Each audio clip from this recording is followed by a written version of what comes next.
Welcome to episode 65 of Published. Today we're talking to publishing guide and book launch coach Scott James about how books become Amazon bestsellers.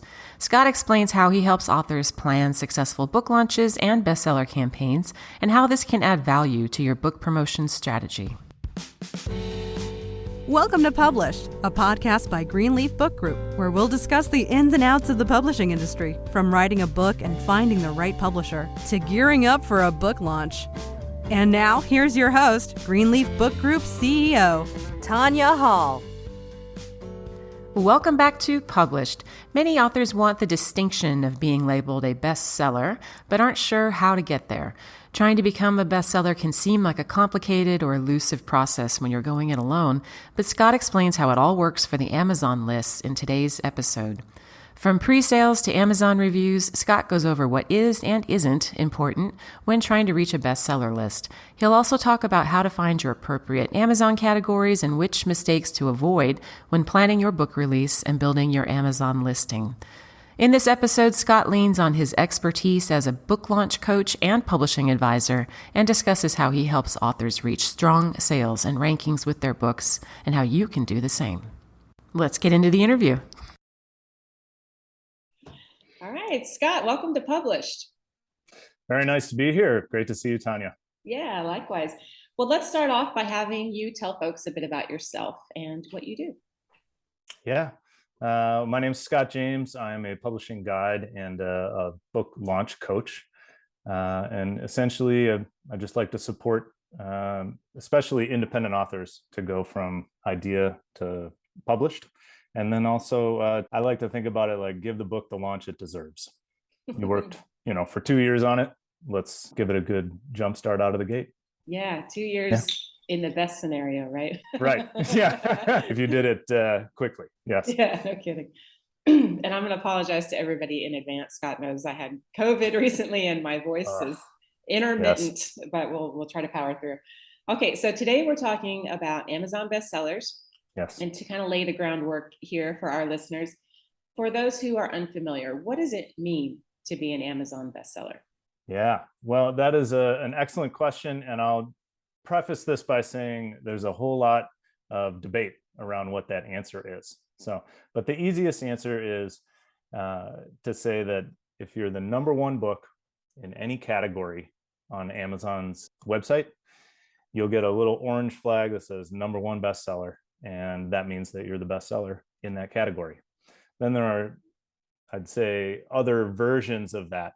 For instance, there's an overall list out of every book on Amazon, and you need to be selling, thousands and thousands of books per day to be that number one on all of the Amazon charts. And then there's also a way to look at it where the top 100 books in each category are going to be listed on as one of the bestsellers in that category. So there's sort of a gradient, I guess. But the easiest definition is the number one book in each of Amazon's up to 2,000 subcategories is considered a bestseller. Okay. And we're going to talk in a moment about why we might care about that. But as long as we're talking about quantities and numbers and tactics. So how many sales should a person generally expect to have to receive to accomplish this bestseller status? And are there other factors that go into this status, such as reviews, ratings, so forth? Yes. Well, the preface to that answer is nobody knows 100% for sure, because this is a secret Amazon algorithm. And of course, if everybody knew exactly the recipe, it would be much easier to game it or do things like that. So with that caveat said, primarily what's going to make you a bestseller is selling the most books. So if you move the most units, in a 24-hour period, that's going to be the biggest factor. And then remind me the specifics of your question. Yeah. So what are the other factors that might influence achieving that status, whether it's reviews and ratings, etc.? The biggest one is, I'm going to call it velocity, meaning if you have 0 sales and then all of a sudden you have 200 sales, that's looked upon less favorably than if it's slightly more gradual, even if it's over a couple days. You don't want to go so far that it's so gradual that it's spread out over like a month or 2 months where you're not getting a volume of sales in a day. But sometimes I'll work with folks and they'll want to have everybody go buy the book at 4 o'clock on a Tuesday. And that advice is out there. And that's not necessarily a great idea. But having, like a 72-hour push over your launch day, for example, is really good as opposed to a 3-month drawn out pre-order campaign, which has other benefits, but specifically for Amazon bestseller, not as great. Reviews are a factor, although they are not a huge determinant in the ranking as it moves around day to day. As time goes on, it's a much bigger factor in how well the book shows up in search results and how sustainable your sales are. So I'd say during the launch period, the biggest thing is sales, like just unit sales. And then very quickly after, within a few days or a week, you want the reviews to be going up. Amazon will notice that. You want them to be verified reviews, meaning people who bought the book on Amazon and then reviewed it on Amazon. And you want traffic, how many people are going to your book page. So all of those seem to come into play. And then there are a whole bunch of supporting factors, like how your book description is written, keywords, things like that, about how you structure it. And we could do a whole nother podcast just on all the strategies there. But the main thing is book sales, followed quickly by concentration of book sales, and then followed by reviews and traffic to the page. Okay. That's my assessment. I like it. And so, excuse me, there's obviously a lot of hard work and strategy going into achieving bestseller status. Why does an author care? What value does that bring to a book on Amazon? It's there's a lot of reasons to care. And on one hand, I've found that it's a very nice crystallizing goal for people when you're planning your book launch, because there's a lot of things that you could do, but for most people, just the reality of personal bandwidth, there's only a few things that you should do. And this is a very nice, tangible, concrete goal. So even before any of the results, I find that it has this really nice crystallizing effect for people to just say, all right, this is where I want people to buy my book on Amazon because it has the widest reach. And I want people to buy it during, my launch week. And so it gives you something to plan around and something to focus all of the attention and activity around. So that said, if you are in the top 10 or so, top 20 of a category, Amazon's going to notice. So I'd say the number one benefit is not actually being the number one book.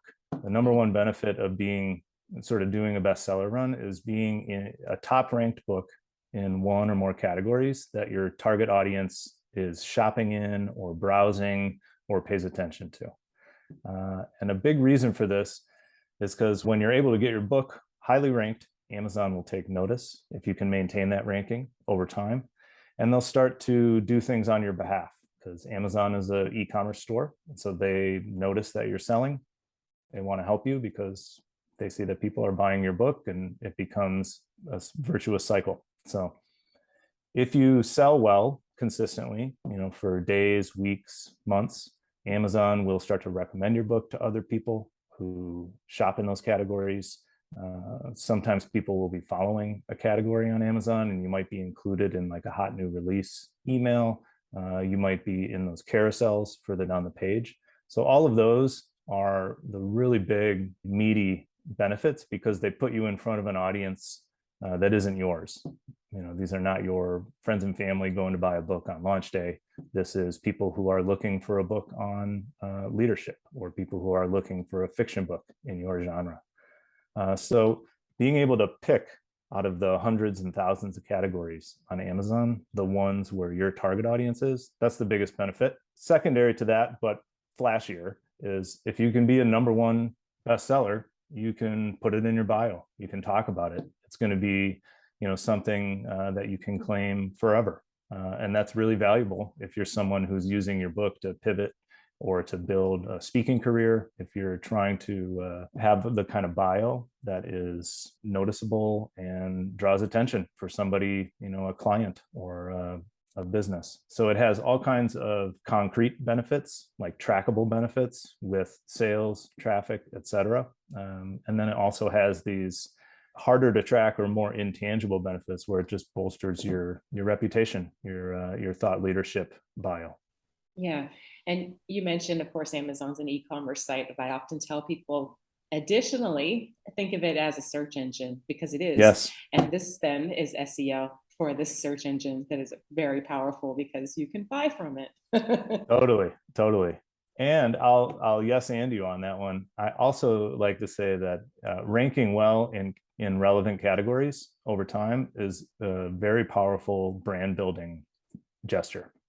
If your book is ranking well when people go to look at it, it's part of your product details, the 3 categories that you're ranking the best in. So if you tell new folks or you give a talk and you send people to your Amazon site, if you have 3 reviews and you're number 2000 in some category, not that impressive. But if you have 45 reviews and you've maintained like a number 40 ranking in multiple relevant categories, it helps vet you essentially. So it's good for your brand in that way. Yeah, definitely. So big picture, what are the strategies that you use when you're working with authors to hit a bestsellers list? Yeah. I love talking about this. So as you can tell, I could go all day, but the biggest thing is you got to pick the right categories. And then the second biggest thing is you need to work with all your supporters, I call it rallying your network, rally your network in the different ways that they can help you best. So you want to first position your book in the right categories. And the secret there is that each book gets uploaded automatically to 2 categories when it's added to Amazon. But if you know who to talk to and how to find them, you can discover up to 8 more categories that you can personally or your publisher can add your book to. And I'm always surprised to find out that a lot of people don't know this, including marketing people at other publishing companies. Obviously, not at Greenleaf, but obviously. And then the big thing is, what do you do? Who do you tell? And how do you rally your network? And how do you rally or how do you reach out to people who you don't know? And so there's, months and months of strategic work that can really move the needle on all of that. Mm-hmm. Now, we've been talking so far in the context of a book launch, books that are upcoming. What about an author who's already published? What can they do to improve their bestseller ranking, if anything, on Amazon? Well, there's a lot you can do. And I would say just do a category audit. That would be the first thing. Just go to your book page and see what categories your book is currently showing up for. Click on them, look at what else is in that category. Are those your competitors? Are those the folks that you want to be next to? And then dig in. Is there, like, Amazon organizes its categories in a hierarchy. So are there other categories underneath that? Are there subcategories that are more relevant? So would you be better served being in that subcategory where you might rank better, where you might be next to books that are, closer to your subject matter? So that's the first thing. But you can look at, how does your description compare to other books that you would consider competitors or genres? Maybe you should update your description using all kinds of copywriting tricks. Maybe taking a look at your keywords is going to, give you more traffic. So essentially just doing a basic audit. What are my categories? Why did I pick them? Are they still the best ones for me? What are my keywords? Why did I pick them? Are they still the best ones for me? And then finding either a person or one of the many tools out there to help you, learn as much as you can about your choices.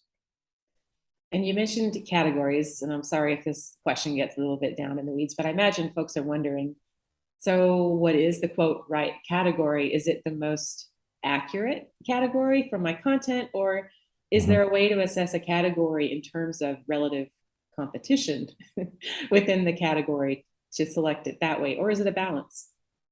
Yeah, it's definitely a balance. Like I say, you get to add up to 8 more categories. So the way I think about it is you're working with, up to 10 categories. And so you can take a couple of them, 1 or 2, and basically look for where do I have a really good shot at hitting number 1. And then take the other 6 or 3 or 4 of the other ones and say, where is there really high traffic? Like maybe I won't be selling 300 books a day like some of the books in that category, but based on what I can learn and just derive from the rankings of the book in that category, I can probably be in the top 50 pretty consistently. And that means that if people are going to that category buying other books in really high numbers, you're going to have a pretty high likelihood of being in their recommendation carousels further down the page, or while they're going to that book, your book is going to show up, or they're somehow it just all of it builds on itself. So when you pick a category, it's not just, oh, I'm going to pick some random category that's a huge stretch for my book just so I can hit number 1. It's, I think in the publishing industry, it's good for all of us to we got to be ethical about it, and choose the categories that do fit our book. But also, it's not really even to your advantage to pick a category that doesn't fit, because if it's really easy to rank number 1, then you won't get any benefit from it, even if you did rank number 1 in like some category about that nobody visits or something. So that's the way I think about it. Pick categories that are a combination of medium to high traffic with openings. Like a lot of times I'll look at maybe the number 1 book in that category is selling 1,000 books a day, but the number 5 book in that category is selling 22 books a day. Like there's a lot of business categories like that, and you can get a lot of visibility by being in the top 10 of that category over time, not just at your launch. And that's just as valuable as rocketing to number 1 in any particular category. Mm-hmm. Mm-hmm. You talked about some of the things that authors should do. What are the mistakes that you see authors make when they're angling towards trying to optimize their Amazon page, or especially if they're hoping to become a bestseller? Yeah, I mean the number 1 is not understanding the process. People will, their friend said this. Like they'll take second or third hand information and try to like build a strategy around it, which is a problem. So certainly you want to do your research. But once people have done that, even then, a big mistake I see people make is overemphasizing the number 1, like the quest for number 1. It is, it's awesome to hit it, and it's a concrete thing, and you can brag about it forever. And I'm not trying to downplay that, but once you do that, it's kind of like then the next day, what's happening the next day? Because your book, it lasts for basically forever. You spent 2 years on this. Hitting number 1 on any list is less important than how durable is this book, how many people can it get in front of, how consistent and long-term can my sales be. So that's one. And then specific to the Amazon bestseller run, I'd say I'm going to call it a mistake I see people make is overemphasizing pre-orders. And that's because the advice to really go after pre-orders is all over the place. And that really helps. Basically, pre-orders stack up, and then they all get counted the week your book is released for the big lists like New York Times, Wall Street Journal, USA Today. But for Amazon, anytime somebody buys your book, it counts right then.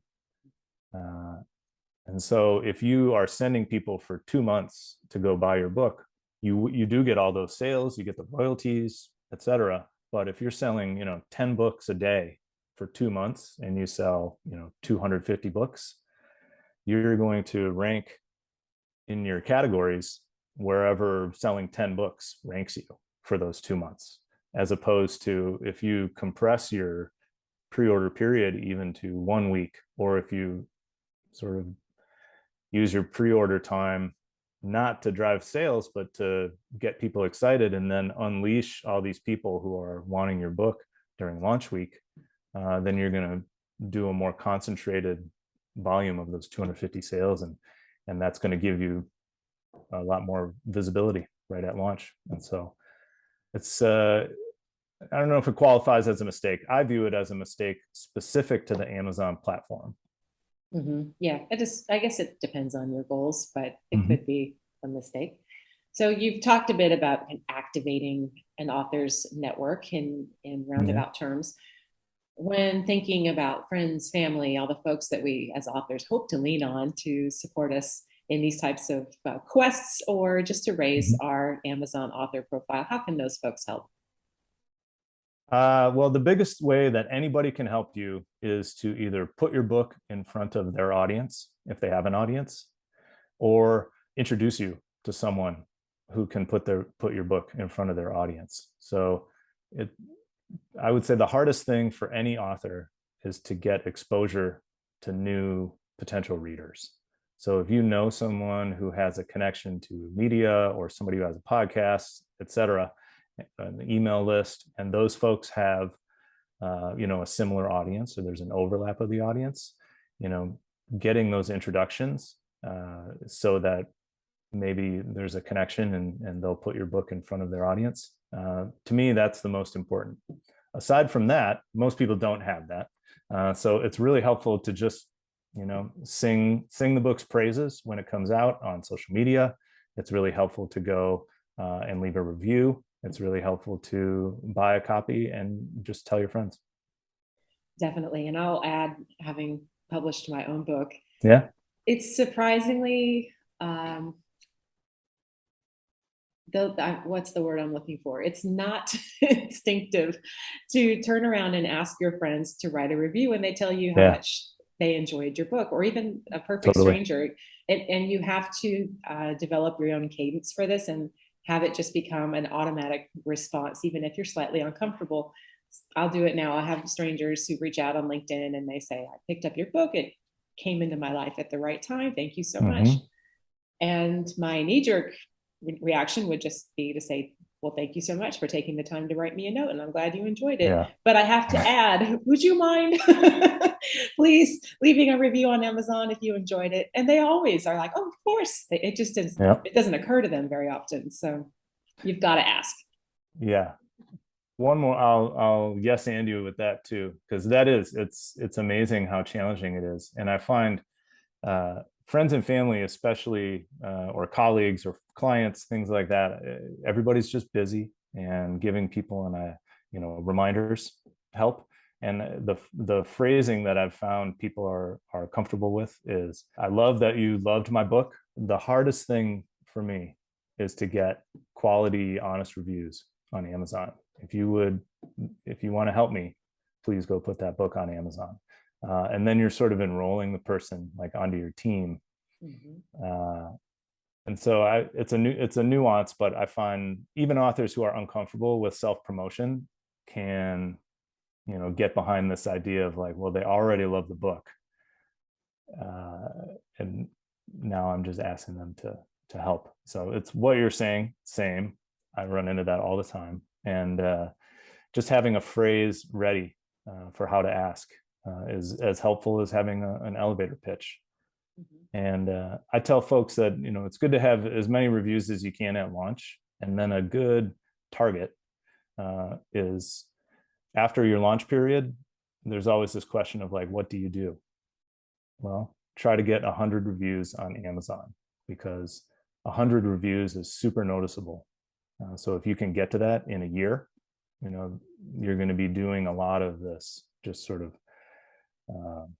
on the ground, grassroots work to get your book out there, and you're gonna learn a lot about what people respond to try to hit that number. Definitely, that's great advice. And obviously you've coached a lot of authors during their book launches. So as we Yeah. roll into our conclusion here, is there any Yeah. other advice that you'd like to offer folks as they get ready for their book launch? The main thing I tell people is, do a few things really well. So that's number one. Do a few things really well. And people always freak out about social media when they're starting a bestseller book launch or any kind of launch campaign. And I would say, 6 months before your book is released, 3 months before your book is released, is not the time to start a brand new social media account on Instagram or TikTok and expect that account to move the needle. So rather than saying, oh, my launch is coming up, I really need to start doing 12 more things, I would say, think of it as my launch is coming up. I really need to look at, the groups that I've built and how do I go deeper with them, and how do I, rally them? How do I get those folks excited because they already like what I'm doing? And how do I help them help me? How do I give them even more? And how do I make it a big party? A big party. I love it. Thank you, Scott, so much for joining us today. You got it. A wealth of knowledge. I appreciate you. All right. Great to be here, Tanya. Thanks so much for having me. Thank you. That's it for our episode today. We hope you enjoyed learning about Amazon bestseller lists and how you can get your book on one. For notes and resources from today's show, go to greenleafbookgroup.com/episode 65. You can also find advice for writing, publishing, and promoting your work in my book, Ideas, Influence, and Income, which you can learn more about at ideasinfluenceandincome.com. If you've enjoyed our show, please rate and review us on iTunes, Spotify, or wherever it is you listen to your podcasts. It means a lot to have your feedback and helps us make sure we're answering your publishing questions. A big thank you to Eleanor Fishborn, who produces the published podcast, and we will be back next month with another new episode. Thanks for listening to Published. To learn more, please visit greenleafbookgroup.com. And remember to subscribe to this podcast on iTunes.